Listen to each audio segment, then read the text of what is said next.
Today I'm joined by Romance, who is actually a very interesting person. He's got Premier League players moves to different locations when they were youth players. And today will be such an interesting episode, so please do stay along. So I just wanted to welcome you to the show and say welcome aboard, Romance. Thank you, Jamie. So you started a career that ended up with you leaving due to a heart issue. So can you talk us through how this came about? Why did you start to play football? Who was the inspiration?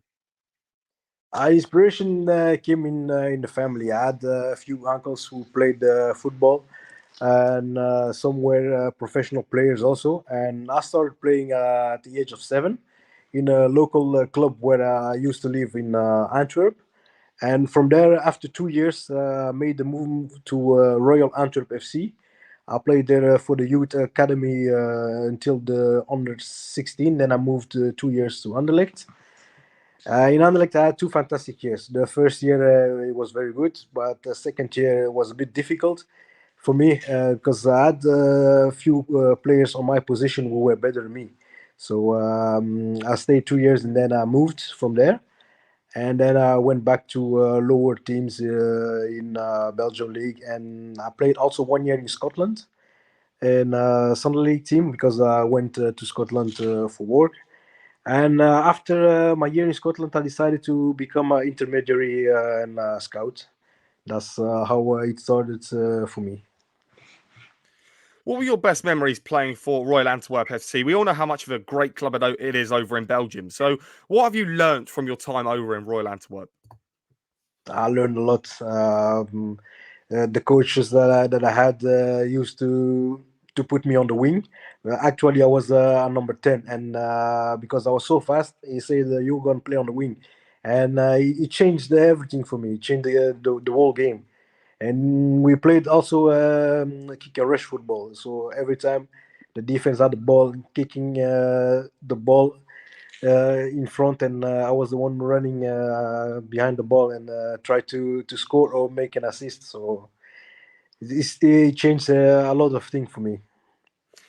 We all know how much attacking players love to score the goals, and you were all over the pitch, as you said. How much of a great feeling was it to hit the ball in the back of the net? Because we know for some people it may be different. Some people eventually lose their love for the game. So when they score, it's not as much of an amazing feeling. So talk me through when you got the ball in the back of the net, because I can see the smile on your face now. You can't describe that.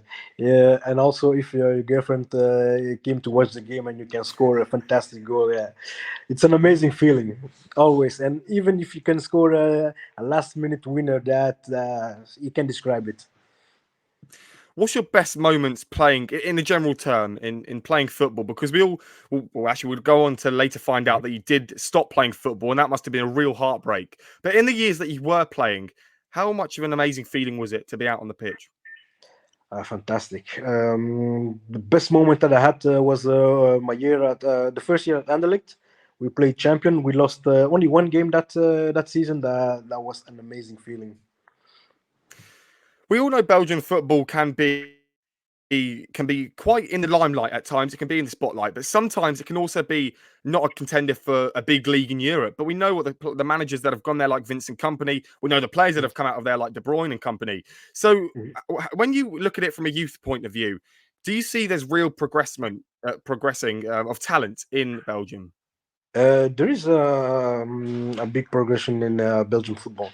Where I used to go scout also the youth in Belgium now, and it's very different than the time we used to play. Now you can see the Jeremy Doku generation and the others that coming. They are totally different than our generation. Those players are You look more at technical than us in the time. when you have players like De Bruyne, who is the best player in the world in his position, and he plays for Belgium. Again, not the biggest of countries, because we know Germany has way more of a population than Belgium, for example. Mhm. Is there going to be another sort of a star generational talent that comes through? Because as I said, De Bruyne's an amazing talent. You have got Jeremy Doku and players like that. Can you see a few players that are currently on the cards now that could really hit the ground running? There are a few players that you need to keep watching, like Vermeeren from Antwerp. El Canous from Genk. Those two players, they can make. But El Canous choose to play for Morocco, and we have some other players, but most of them are playing in leagues like France, Holland, and they live in Belgium because it's not so easy to play in the first team when you're playing in Belgium youth teams. I want to go back to a personal time of yours. I want to talk about the time that you possibly spent in Congo. What time? Sorry, what age did you leave Congo, and how did that come about? I was 4 years old, so I can't remember a lot of things when I was in Congo. So it's difficult. Do you often go back to Congo?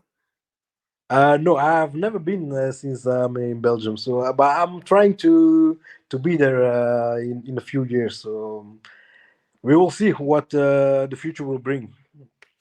Let's talk about then an African perspective of the African Cup of Nations. For people who don't know, it's like the European Championships for Africa, and it pulls up some amazing talents that you may not know. We've heard Mohamed Salah, we've heard Sadio Mane, but we haven't heard of some players that will be coming through in the next few years. And for Congo, from someone who is from Congo, have you seen? Again, have you seen the talent come through that could be something to watch? Because obviously you are a scout, so you must be keeping your eyes peeled. At this point, something to watch, no, because the most of the players that we have now in Congo are already known players that used to play in Europe, and on the local sides, we don't really have talents that are in the national team. Let us say 90% of that team is players that are formed in Belgium, in England, or they used to play in Europe. But on the local side, we don't really have that kind of players. So let's go back then to your personal career. As I said earlier, we will be talking about why you had to stop due to a heart problem, but we'll unfold that a little bit later. When you were playing for the academies, you must have felt that although we understand how much of a small percentage it could be to go professional, you must have really had that hope that one day you could have walked out in front of 60,000 people. Yeah, yeah, of course. It was a big dream for everybody in our team. Playing for a full stadium, even especially for Antwerp. That would be amazing to play at Basel in the full stadium and try to score the goal there and be one of the favorites of the fans. But okay, it didn't work, and we have to live with it. So, am I missing anything? Because I really want to understand how you became the person you are today. Essentially, so you were in Royal Antwerp's academy, and you were going around these academies, and so is there anything that's in between that moment and the age of 21? Not really. How can I say it? I have everything that I had. I have to thank it to myself. I was a player. I didn't want to go to training. I was that kind of player. I didn't like to run. I was a bit lazy. I will say it like that, and that's maybe the reason that I killed myself. So, talk us through the heart problem. Then, I believe it was a heart problem. How did you even Yeah. find out about a heart problem? Every start of the season, we do some tests, and we go to the hospital, and they're making some checks and everything. And there, they find out that I had a little heart problem, and it was okay. You can continue playing football, but on a lower level, or you can stop completely. And I decided to play a few years on a lower level and enjoy myself. And then in 2015, I decided to become a scout and an agent, and that's the reason why I also said, okay, I'm going to stop playing football and do something else in football. What do you enjoy more? Do you enjoy being a scout, or do you enjoy being an agent more? Because that is two very different sides of the games. In one sense, you're finding the players, but in the other sense, you're looking after them. I enjoy a lot to be a scout because it's a little more less stress than being an agent. Being an agent, you have to look for solutions every day for your players, and as a scout, you are relaxed. you're going to watch games and look for the next talents. It's more easier than being an agent. In 2015, when you made that decision to become a scout slash agent, was there, because you also told me that you also decided to become a youth coach. Is that correct? So talk me Yeah, what teams you were helping out coach with, and what you sort of implemented on a day-to-day basis. it was mostly local teams. I'm teams that play on an amateur level and in the neighbors that we used to live. I trained the under 13 years, but it was not really something for me. I was more that kind of guy who wanted to work on the background, looking for the talents, than on the front and coaching players. You must have found that quite difficult, as you said to me, that you did find it difficult in the first few years to step up and really establish yourself as an agent or a scout. Let's say a scout in this case. Mhm. How much of an impact was it for that one signing? Could you remind me what that signing was that really pushed the agent side across? The first signing that I did were two friends of me. They were looking for a club, and I said, "Okay, you know what, guys? Let's do something for the fun, and we're gonna try to sign you in a team in Malta." And I was speaking to some clubs in Malta, and so some guy contact me back and said, "Okay, you know what? Bring those players on a trial, and we will see what they will do." So we booked the flight, and they went to Malta. And after 1 week training, they said, "Okay, we want to give them a contract," and that was the first step. And then I said to myself, "Okay, I enjoyed doing this, so maybe we can start an agency and see what we can do with the other players." How did you learn what to do? Because it's all well and good you coming on here and saying that, but it must have been, because we all start somewhere, and there must have been sort of something like a bit of mist going on in your head that was like, "Am I sure I'm doing this correctly?" I met a guy, Rene Vets, who was a big agent in Belgium, and I had a meeting with him, and we spoke about football, and he explained me a bit how things work in professional football business, and I took some lessons of him, and I said to myself, "Okay, let me try to do it my way," and yeah, you see, it worked a little bit. And then from there, I decided to do it my way. Is being an agent easy? Because you're probably going to say no, but I've spoken to three agents now before I've come on here and spoken to you, and they've all said it's not a getting rich quick scheme. You're not going to get rich overnight. It No, takes. They've all said that they've had a few years where it's been troublesome, where they haven't had players come through to them. Is it easy to be an agent? no, not at all, not at all. Especially the first 3 4 years, you will struggle because you're new in the game, and most of the people don't know you.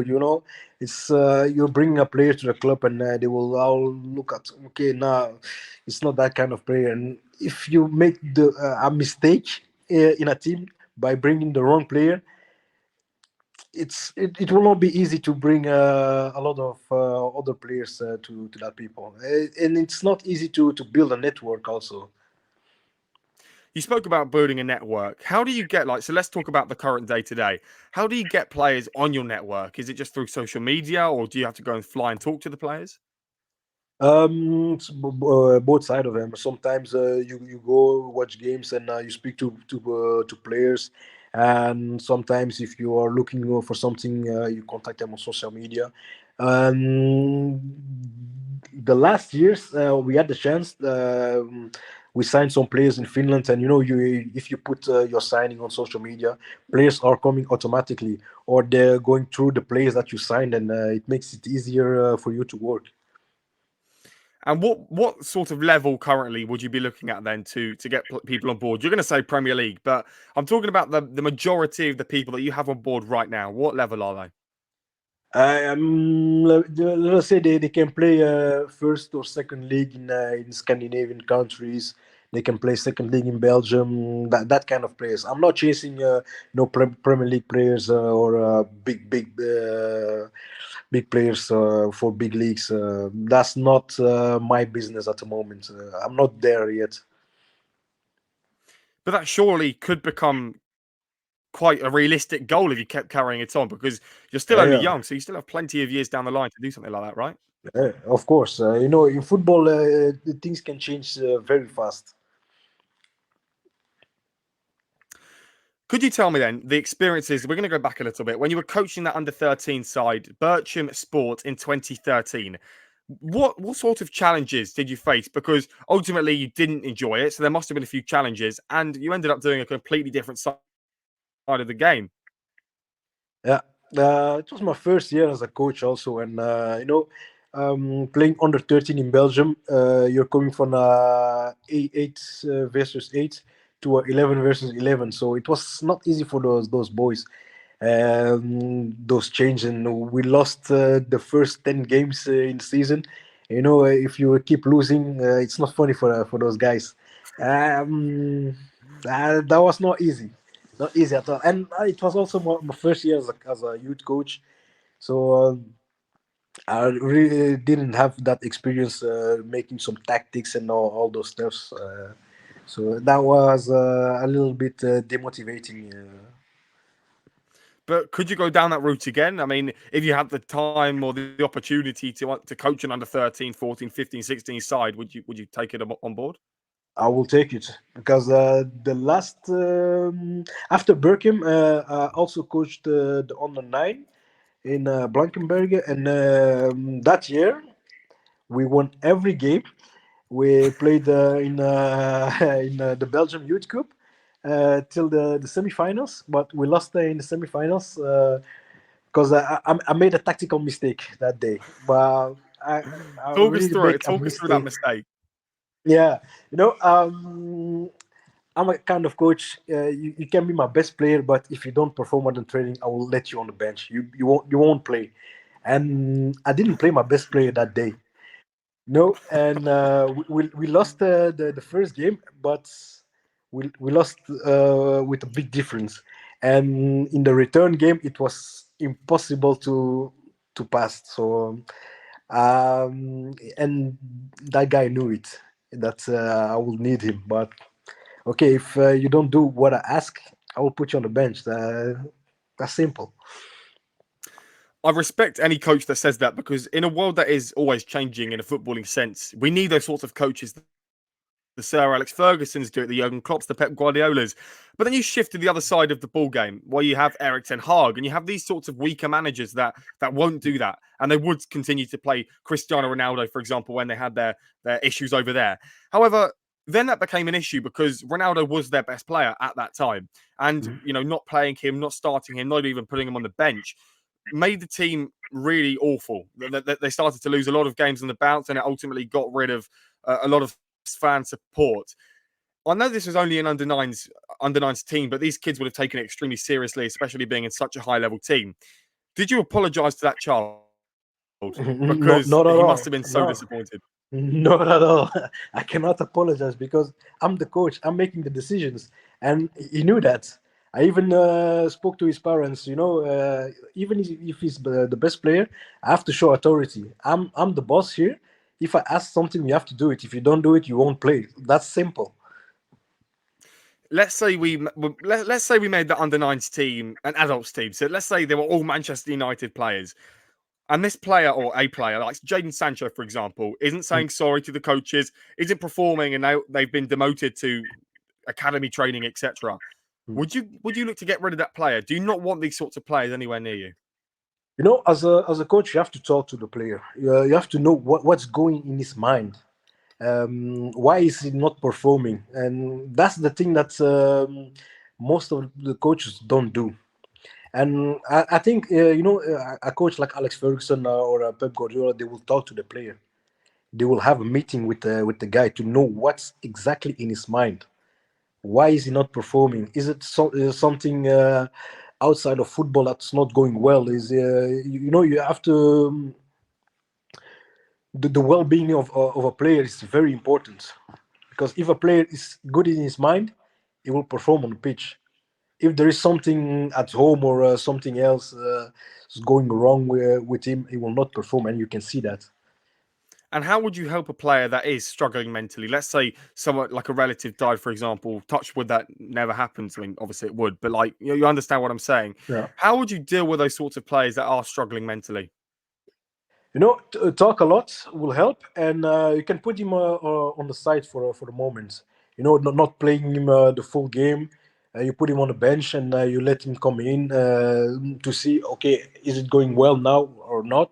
And on the trainings, after the training, you stay on the pitch with him and do some extra exercises to see, okay, is he going back to his level that he had before? Yes or no? Do I have to do something else, or try to make some personal trainings for him alone that he can come back to his normal level?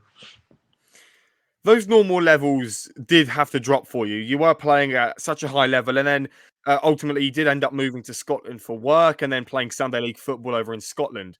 I want to ask you. Obviously, you're not a doctor. You might be, but I'm going to predict that you're not a doctor. Why was jumping down? So the doctor said to you that you can't play at an academy, but you can play amateur football or Sunday League football, which you ended up doing. Why? What? How come you can do that, but you can't do the high professional standards? The high professional standards. You have to look to your food. You have to sleep enough. You have to do this and that and that. And on the amateur level, you're free. You can do whatever you want, and it's more enjoying football. On a professional way, okay, you can enjoy, but you have to be strict in everything.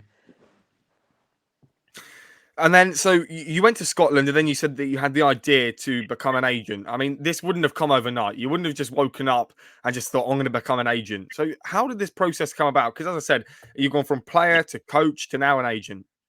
That year I was with some friends, and we saw an article that FIFA said they will not use FIFA agents anymore, but they will use intermediaries by federations. And I said to myself, okay, maybe we can start an agency now, and we will see what will come. And it started as a funny joke, let us say. I was talking to some friends and say, okay, maybe we can become the new Rayola or Mendes. We will see what the future will bring. And I started my agency with one of my best friends. And the first move that we made was Robin Hankins, a player we used to play for Wasland Beveren, but he was a half year without a club. And I was speaking to the president of Westerlo that year, and I knew Bob Peters, who was his coach in Beveren, became the coach of Westerlo, and I presented the player there, and he said, "Okay, we know the player. Let's plan a meeting with you and the player that we can talk." And we went to talk to that club, and I made that signing, and that signing changed everything in my agent career. If that move didn't come about and you ended up having to wait and wait and wait, what would you have done in that time to be able to push yourself to an audience? As you said that you were relatively unknown at that point. So how did you push yourself out there to the players before the move of this player? It was not easy. I had some moments I was presenting players and they keep saying no, no, no, no. But I knew one day I could make a signing. That was the motivation. Keep trying, and one day you will have what you want. Is that something that you still stick with today? Do you still believe that? Do you still believe that in the next 5, 6, 7, or even 10, 15 years, do you still believe that a Premier League player could be knocking on your door? I can guarantee you it will happen. And how long would that be? How long? I know that people don't like to set these kinds of goals. They don't want to jinx things. They don't want to curse things, if you like. But if you are going to set a goal, what would be the ideal goal at this point? Let us say in 5 years. I give myself 5 years, and I will have one Premier League player. And it's for that sure. building foundations because, as I said, you have got to prove a point to players. So, if I'm a Mm. Premier League player, for example, what do I look for in an agent? Do I look for if I want to move to Real Madrid? If you've got everyone successful moves, how can I trust you as an agent? And what would I want from you? If you want to make a successful move, you're at the wrong address with me. I'm that kind of agent. We try to look to talk first to the player, to hear what does he want, and he has to listen to what we can bring to him. And most of agents that I spoke with, they are chasing money. It's all about money. They're not really caring about career. There are a few agents that they take care of the players, and I was that kind of agent. When I present an offer to a player, it's not about the money. You first look at the football project, and then you can think about the money. You said that they only think about the money. Mm. Why? I mean, I wouldn't call them scammers, or I wouldn't because they are still doing a job. But what Yeah. is the difference then between you and them? What do they promise? Because if you're going to say that they're all about the money, they still got to get these people that are willing to pay a certain amount, right?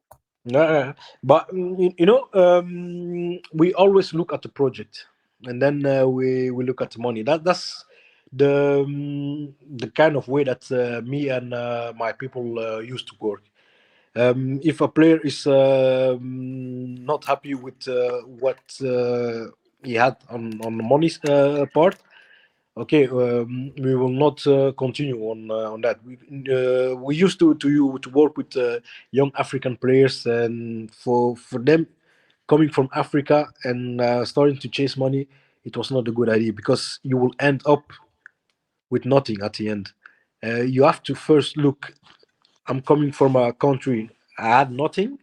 I'm going to a place I can improve myself as a player, and then I can think about money. So, what do the agents that do look around for money and they only do it for money? What I want to really understand the difference then between you and this person who honestly just is doing it for the money. Because as I said, they still got to be somewhere. They still got to be out there to be able to get themselves to these players. Mhm. It's very difficult for a player to distance the good agents and the bad agents. Players. How can I say it? They they will always look for a way that they can. You know, I'm now talking about African players because African player when they come to Europe, they have to feed not only their family, they have to feel the whole part of where they used to live. The brothers, the sisters, the aunts, the best friends. All the people that living in the same area. They have to feed it, and that's make it very very difficult to work. Because I will tell you an experience that I had with a Nigerian player. And, I wanted to sign him in Hungary, and one day we sent the contract, and I had the call of two Nigerian agents claiming the player, and they say that money was not enough, and the player at the end he didn't sign. And 2 3 months later, the player contacted me on WhatsApp and said, "Look, Mr. Roman, sorry for that. I had a lot of people to pay, and the money was not enough to pay everybody, so that's why we declined the offer." Then I told the player also, the people that you're working with are not correct. They are chasing money behind your back, and that's not good because they're killing your career. Do you think that player could have really done a good job in Hungary? That, of course, because he played in Finland and he was a very good striker. And if we made that move to Hungary, maybe he will be playing now in the French League One. Do you honestly believe that? How old would he have been now? Now he will be 29, So he would have been at the peak of his career. of And course. could you give us a rough idea of where he is now? He's now playing in Iraq, in the first league in Iraq. I mean, isn't that quite a similar? I mean, I wouldn't say ability level, but I'm saying it's quite a similar level on a different sense. League One in France compared to Iraq, right? still playing first division football? I know it's not the Yeah, best of he's football, still but playing first division football, but nobody's watching that league. You know, mm, if you can play in France, people will watch you. And if you talk to a club, look, I have a striker who is playing in Iraq. You cannot find any data scouting on Y Scout, so they will say, okay, no, we don't know that league. We don't know if the player has the level, and it will make it difficult for him in the future. what would you do then to someone like that? Maybe not specifically him, sorry, but if he came back to you and he said, "Look, I'm really sorry. I would like to come back to you, and can we push this move to Hungary?" No, then it's over. If I bring you an offer and it's a good offer in my eyes, and you can't take it, then it's over. Then you have to look for somebody else. Agents that do, like we spoke about a minute ago, only care about the money. If would they promise players moves that are unrealistic just to keep them on board? Of course, of course. I heard a lot of promises that players came to me. I have an agent who say to me, he will do that, he will do that," and at the end they don't do it. You cannot promise a players something. It's unrealistic in football. You cannot never promise something. Africa is such an amazing continent. I'm actually doing some charity work in Kenya to supply a football team, hopefully with boots and equipment and the correct training gear, etc. But that's going to be coming out tomorrow, hopefully. I want to talk about Africa in such an amazing sense because we know how populated Africa is in certain areas, some places not so much. But if we're going to look at the cities of Senegal, like Dakar and Morocco and South Africa, for example, countries that are just in Africa that have some amazing footballing talent, the problem is they don't get seen. And I've always said that if you had the best African players that currently are just sitting at home, they're not doing a lot because they haven't had the opportunity, that team alone could challenge for top four in a Premier League side. You've got some amazing players in Africa. Now, yourself being an African, do you want to go to Africa to find these talents? I'll tell you something. Not a lot of people know it, but it's a sneak peek on what's coming. I'll be soon in Africa, in Nigeria, and if you keep following the socials, we have a big, big, big Nigerian talent coming up. How big are we talking? That you will see. Uh, That you will see. You will see it soon. how long do we have to wait? I'm excited to hear it now. How long? Not so long. We are planning to make a move in January to a Scandinavian league, and from there, people will know the player. I can guarantee you that. So I'll definitely be keeping updated in social media. That sounds really, really exciting. I want to talk then about Africa again. I want to base this time over Africa because, as I said, Africa is such an amazing continent, and I just wanted to say congratulations about getting that Nigerian player hopefully on board. I've always thought that visas place a problem because currently, if I wanted to move to Spain, I'd need to apply for a visa, albeit that I'd probably get one. But it's just the difficulty of applying, and I probably have to pay some money here and there. For an African player to move to Europe or to move to America, how long does that process take just for the visa alone? 2 to 3 months it takes, but you will always need a official club invitation, and the club is always going to contact the embassy to inform that the player is coming for an interview, so they can provide him the right documents to travel. But it's not easy. It's not easy at all. A lot of players are trying to come to Europe, and they get their visa demand declined, and we had that with one player that we moved from Nigeria to Finland. It was not easy to get the visa. Does that play such a big problem then in Africans moving to Europe or moving to the bigger divisions because there isn't a bridge between the two continents, right? There's no gap. There is a big gap. Sorry, there's no bridge that comes over that gap to be able to allow these players to move in the next few weeks. For example, if Ronaldo wanted to come back to Portugal, that can happen in less than a week.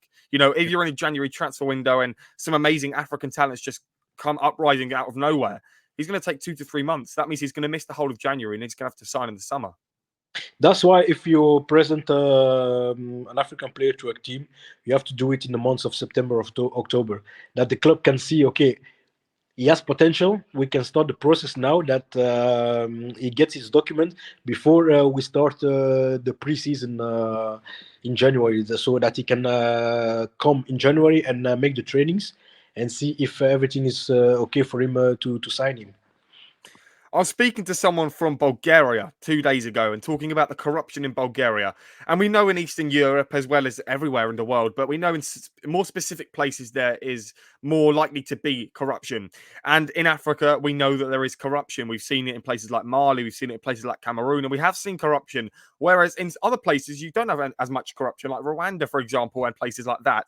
However, in Africa, I'd say there is a lot of corruption, and I'm not sure if you would agree with that, but you are nodding your head. I So 100 agree with that. I know. and there's been some funny things going around on social media with corruption and people fainting because they don't want to admit how much money they've actually taken out the country. And it's a real shame because if you look at the conditions that young Kenyans, young Senegalese, young players are having to deal with because there is corruption, or the money for the corruption isn't being spent on these children, regardless, they do still have the talent. They still end up playing with the balls with punctures in them because they have the love for the game. Do you think within the next 30 odd years, there is going to be a big uprising of African talent, but more specifically from an African country? Do you think there's going to be more uprising of good facilities and better equipment? In the next 30 years, I really don't know what could happen. But we have been saying this for years. We have a lot of talents in Africa, but there is no good accommodation. The circumstances that players are training or living are not good, but those things are not changing. FIFA and other organizations are trying to put some projects there, but all those money for those projects are ending in the bad people's pockets, and that's the thing that we have to change in Africa before we can make our talents playing in very good circumstances. We You can said earlier that you do have family connections who used to be in football. That must have been quite a big use to be able to become an agent, right? Yeah, that's true. And did they teach you anything because as I said earlier, it is such a big career change because being an agent or a scout is a big risk. More so an agent because, as you said, it takes time. But now you're at the point where you are going to get this big Nigerian player on board. When you do look back at the time that you spent in Congo for those 4 years and now into Europe, your Mhm. family must have been so big in telling you, oh, this probably isn't the best thing to do, but this is the best thing to do. And when you look back on that, do you ever regret where you are today? Not at all. If you regret something in your life that you're not doing the good way, I can never regret anything that I've done in my life. So, no, not at all. Okay, so now the Belgian player Onana, who everyone should know, he's playing for Everton in the Premier League. They really should have been relegated last year. I'm a Liverpool fan. They should have been relegated. However, you helped Onana get the move just alongside any other player, but you helped Amadou Onana, get the move, not to Everton, I don't believe. I think it was to Hoffenheim. So could you please Yeah, talk to us about that? this story was so nice. I love to tell this story because it started like this. I was signing two players in Zulte Waregem in the academy. They were playing for the under 17, and I went to watch one game of those two guys. And after the game, they came to me and they said, "Look, boss, we have a player in under 15, but the team don't want to let him sleep in the academy house. He's traveling from Brussels to Waregem. It's like 1 hour with the train to the training center, and you have to do it every day. After school, he's taking the train to Waregem to make his training, and sometimes after training, he misses the train back to Brussels, and most of the time it was the last train, so you have to stay there, and someone from Brussels have to come with a car to pick him up. And I went to watch one game of Onana, and he didn't play along because he was not playing much in Waregem, and I saw immediately that this boy has something different than the other players. And I met his sister, Melissa, and I told her, "Look, there is something special with your brother." and I want to do something with it. And the first thing that she said to me, you agents, you talk too much. Bring me something, and we will talk. I told her, okay, give me 2 weeks, and we will see. And after 2 weeks, I've been speaking to a lot of clubs, and everybody was saying no, no, no, no. And at one day, I started my computer. I was reading my emails, and I saw an email coming from Hoffenheim, and they said, "Okay, I've sent them a YouTube video that I had from Amadou, and they said, okay, this boy is interesting. We want to see him on a trial. Can you arrange it?" And I called his sister and I told her, "Look, we have something for your brother. He can go to Germany for a few days trial. Are you interested to go?" And she said, "Yes, we want to go, but we need permission of Zulte Waregem." So we contact the guy who was responsible for the youth academy to ask permission for Amadou to go. And he didn't reply me, the guy. He immediately called Amadou's sister to say, "Look, there is an agent who's talking to us about your brother that he can go on trial to Germany, but we want to talk about this." But his sister called me. She said, "Look, they want to have a meeting with us. Are you interested to come?" I said, "Of course, I want to be there." And we went to a meeting there, and those people of Wargam started to say, "We will give Amadou chances here. He have to stay. He cannot go there. He will not make it. Germany is a big step. He's not ready for that." And all those blah blah blah blah. They were talking, and I was sitting next to Melissa, and I said to her, "Just say yes, that we go on the trial, and we will see what happened next. Just go, and we will see what happened next." And we forced to get permission, and Amadou went on a trial to Hoffenheim. And after the first training, the sport director of the youth of Hoffenheim sent me an email to say, "Look, we saw Amadou, and we want to sign him. We will have to contact at Waregem to make this deal happen." And after the 3 days that he went to Germany, Amadou came back to Zulte Waregem. On the first train that he arrived, the coach said, "Take her back and go back home. You cannot train with us anymore." So Melissa called me, and she was very angry. She said, Zulte Waregem don't want Amadou anymore at the training. But we need to look for a solution because he can go back to Hoffenheim only in March, but it was January. We cannot let the boy for 3 months without any training. And we called the people of Hoffenheim to explain the situation, and we arranged something for Amadou to go training for a few weeks there. And until that the signing was done, he was training with the personal trainer. And then everything exploded for Amadou. 3 years Hoffenheim, he really changed everything. His playing style, he grew up more, he was more mature, and now you see he's the player that he is now in Everton. What was Melissa like as a person? Because we'll talk about it in a minute that it ended on bad terms, should we say. What was she like as a person? Because she seems Yeah, to me like quite an angry figure. Now, I don't want to say yeah, that, but it seems to me like she got very protective over her brother. she's very protective of her brother. And the first time that I spoke to her, I was aware that this girl is not easy to talk with. But in the beginning, when I came with the offer of Hoffenheim, everything was fine. She didn't have a plan. But after Amadou signed for Hoffenheim, she started to know people because Amadou was very good, and a lot of people were contacting Melissa to see, okay, we want to do something with your brother. And there was a Swiss agency, maybe the brothers Degen. One of them played for Liverpool also. They had an agency, and they offered Melissa a job there. And Amadou signed also for that agency that year, and that was the year that Melissa decided to become an agent also, and she took everything with her. And now she has her own agency with her brother in, and things are going very well. But I made the step for them to become what they are now, and that's Were that's you they never. You said that you got Onana the move, which is correct. You did. However, were you actually pen on paper? Were you his actual agent, or did you just give the advice to give him to Hoffenheim?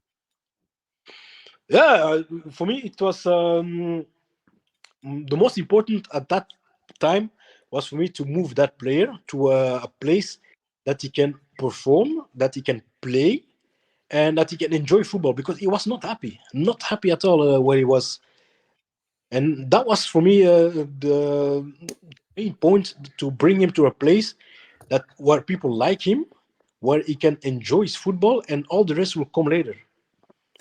What's the contact like? Because I read the email that you sent over to me with the contact between Hoffenheim and yourself. How do these people firstly get your contact, or how do you get their contact? Because is it just on the club website? Because I'll look on the club website, and that wouldn't be an option to go and talk to the sporting director of a football club, especially one like Hoffenheim. No, you won't get it. I had some friends in Germany that sometimes I use to get some contacts, and one of them sent me an email address from a guy who was responsible for the academy, and I sent an email to him, and he forwarded to the recruitment team, and those guys contact me to ask me if I can arrange the trial for Amadou. What was it like between yourself and Amadou? Because as we spoke about, you were talking a lot to Melissa, which is obviously the older sister, so that would happen. Was there any contact between yourself and Onana? Because if you were to ring him up today, for example, would he remember who you are? Of course, you will remember who I am. That's for sure. We didn't talk a lot with. I preferred to do everything with Melissa because she was a sister, and Amadou. I wanted him to focus on football, and all the other stuff I wanted to do with the sister, so that we don't bother him with a lot of stress or paperwork or other things.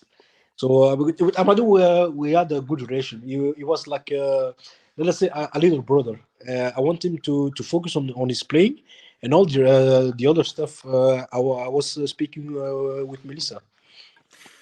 Could you talk about then how it ended? Because as we said, it did end on relatively bad terms. And let's say Amadou was to call you back up, or you were to call him back up. Is there a possibility of sparking something back up again, or is Melissa just taking it all? No, Melissa taking everything over. It's a family thing now. Huh? You cannot come in between that. On the other side, for me, I give it a place. So for me, it was important for that Amadou can do what he likes to do, and all the other stuff I've let it on the side. For me, I'm not angry at all because this move to Hoffenheim gave me a name, and from there, a lot of people are talking to me about that move, and it brought me a lot of players also, and that's the move from Amadou to Germany made it easier for me also to speak with clubs because it became a reference for me, and that's most important. Let's say you got back in contact with Onana and you just spoke to him. Would there be a possibility that other Everton players, academy graduates, could come through to you, or is just the connection and the tie just now completely broken? No, it's not. That thing won't happen because I know if there is something for him, his sister will be there. What's Onana's like upbringing? Because you're talking a lot about Melissa and himself, of course, the player. Nothing about his father or mother. Could you give us an insight of to who he was when he was growing up before these academy days? He was growing up a lot with Melissa because Melissa was taking care of him. No, Amadou's mom was on the background. She was there, but it was mostly Melissa because Amadou's mom was not so good in those things, and Melissa did a lot for him in football. She was bringing him everywhere and those kind of stuff. She was also looking for solutions for Onana. So everything went through Melissa. Amadou at his age, he was very mature. He was very calm, and He was not that kind of player that's going out and doing stuff like parties and all those things. He was always focused on his football, and he has to thank that also to his sister, because Melissa was very strict on those things. Do you know the age difference between the two? Amadou is now, I think, 20 years, and Melissa is 30, 35, I think, now. So that would obviously prove the point as to why Melissa was taking over things. Her agency herself, does it have a big name? I mean, is it just Onana on board, or is there other players on there as well? Yeah, she has a lot of players now. She has quite good players. She Well, built her own network, and she's also going a lot of times to Senegal to recruit some young talents also. But she's doing a very good work, and she's also a very hard person to deal with. but Not that's easy. what you need Yeah, in such a difficult business, right? yeah, that's true. When we spoke to you about the scouting side of things, but also the agency, you Mhm. constantly mentioned that men, and having boys and lads on board. Would there ever be a case, as we know how much the women's game is growing, would there ever be a chance for yourself to go and see some women play and possibly get them on board? If the chance is there, yes. Women football is something that's coming up. So we are following it on the site, and the day that it will become very popular, and then we will try to jump on it. Because now, I don't really follow it. I follow some games of the ladies of OH Leuven, because it's one of the top teams in women football in Belgium. And maybe one day we can move one of those players to a league like England or Spain or maybe Germany, because those three leagues, I know that they work very professional. As an agent, then, what process do you mentally go through? Because let's say you're getting a deal across the line. I'm sure, regardless of the level, there's going to be some sort of nervousness leading up to the days of signing. What happens if this doesn't go well? What happens if I muck up on something? Is that what you feel as an agent? I'll tell you a story. I had a player from Croatia. We wanted to sign him in a team in Norway. Everything was done, but that was one of the first deals that I was making, and everything was done. The both parties were agree with the salary and the terms. And the day before the player traveled to make his medicals, he disappeared completely from the radar, and that was a no go, because that team was mad at me and I couldn't reach the player anymore. And that's one of the things that sometimes I'm scared of when we are signing a player. That's he disappeared before the medical tests and before signing. Where did he go? He went to Greece. Last minute, someone called him and said, "Look, I have this deal for you. Can you travel?" And he went without informing the people, and he went to sign there. That's very unprofessional. Let me just put that one there. But And those things happen. We had it last summer with a player who was playing in Norway. It was end of contract, and we had a fantastic deal for him. He asked an amount of money and the terms that he wanted. We arranged it for him, and before he traveled for a medical test, he disappeared. where are all these people going? Because where do they just? Where's the mentality in this? Why do they just decide to I have go? no idea, but I'm telling you, it was again Greece. Oh, Every when a player disappear, I'm checking the Greece league, the teams, and the Greece newspapers to see if the player is going there, because it's the second time that this thing happens with me, and he's going to Greece. Greece seems to be a magnet of attention for Yeah. footballers. So actually, that brings me on to another point. When you look at the Greek side of the game, I spoke to a Greek footballer the other day, and he said that Greece as a country as a whole in a footballing term is deteriorating. It's not being the best league anymore. There's corruption in the lower leagues, meaning youth players cannot get the best opportunities. When people do just disappear to Greece, what do you think then if you hear something like that? I've bad experience with players being in Greece. I know salaries are not paying on time. There is a lot of corruption, thing and those kind of thing. And then I asked myself, why are playing players going there? If you know you won't get your salary on time, there is a lot of things happening on the side of football. So why are you going there? So I can give it a place in my mind. You actually failed your FIFA agent exam, and I spoke to two agents the other week, and one of them failed it, and one of them's sort of a pro in the business. But I want to ask you before we go on to yourself personally, what is the difference between a FIFA agent and someone who is just an agent? Because there's obviously some difference in this. So, what is the difference between a FIFA agent and a normal agent? It's only the license. For me, it's only the license because you can be in the game, you're doing your work. It's only that kind of paper that makes a difference. And Because I believe it's 100. very very important to have it because we have a lot of scammers in football business. So I can understand why FIFA is implement this rule. But if you did that exam, you will see some of those questions have nothing to do with football. Because I did the exam with Jeremy Doku's brother, and he also failed it. Because me and Jeremy's brother, we are very good friends. We speak a lot about Jeremy. Also, we speak a lot about football, and he's also an agent now. And we decided to do the exam again in May next year. So we are preparing ourselves, and this time we will pass it. Mhm. We are quite I sure we believe will it's pass it. £100,000, right? It's £100,000 to do this exam.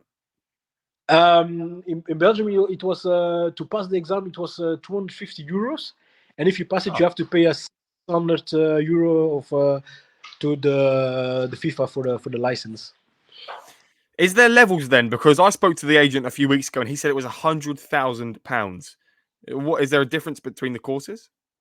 I think yes, maybe they are paying to do some courses to prepare the summer. But in Belgium, to pass the exam, it was €250, and then if you pass it, you have to pay FIFA $600 something for the license for But 1 year. that's worth it though, right? To get to just pay that money to be proving yourself. Because if you go on social media platforms and sites, for example, on LinkedIn, I'm seeing a lot of people agent license. They have the license on their bio, but there's no sort of proof as to them having the license itself. Does that happen on apps like LinkedIn where people lie just to say that they have it? You can check it because on the FIFA agent platform, you can put their name on and see if they really have the license. So you spoke about then Jeremy Doku and his brother doing the FIFA agent exam, but you also spoke about yourself doing it and struggling because you said that there's some questions on there that don't even have a thing to what you're wanting to achieve. Could you give me an example of a stupid You know, question that they would give you to I throw had out there? about women football, and it was, if I remember it, it was about a women player that was pregnant, and the case what's going to happen with her contract or something like that. But I was like, what this thing has to do with doing transfers? As an You, But you said to me that you haven't got the license or whatever, but you put someone in front of you who does. So Mhm. how does this work? How are you allowed to do that, and how does it even come about? If you're in an agency, you only need one person who has the license to keep working. So we have our agency with the friends we are working with, and one of them passed the exam and he has his license. So he's the main person who's doing the deals, and we are working in the background for now until that we have our license. And then once you get the license, would you look to start your own business? not in the first year. We will continue with the team that we have because we have a very good team. Everybody's doing a great job scouting, speaking with the clubs and all those stuff. And we want to keep that alive because you know, in life, if you want to be successful, you cannot do it on your own. And you know, we have those guys. We grew up together. We did everything together, and we want to push each other to the highest level. So that's one of the main reasons that I will not go on my own in the first years. Is this something that you do full time, or is it something that doesn't pay enough, so you have to do it part time, or is it full time? Part time is not a full time.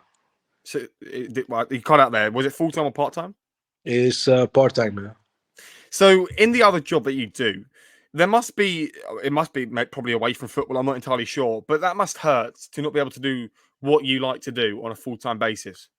No, not at all. Because you know, I love my job, and at my job also they know I'm doing some football business, and if there is something like you know I have to travel to Finland to talk to a player, or I have to go somewhere else, they are very they understand the situation, so I can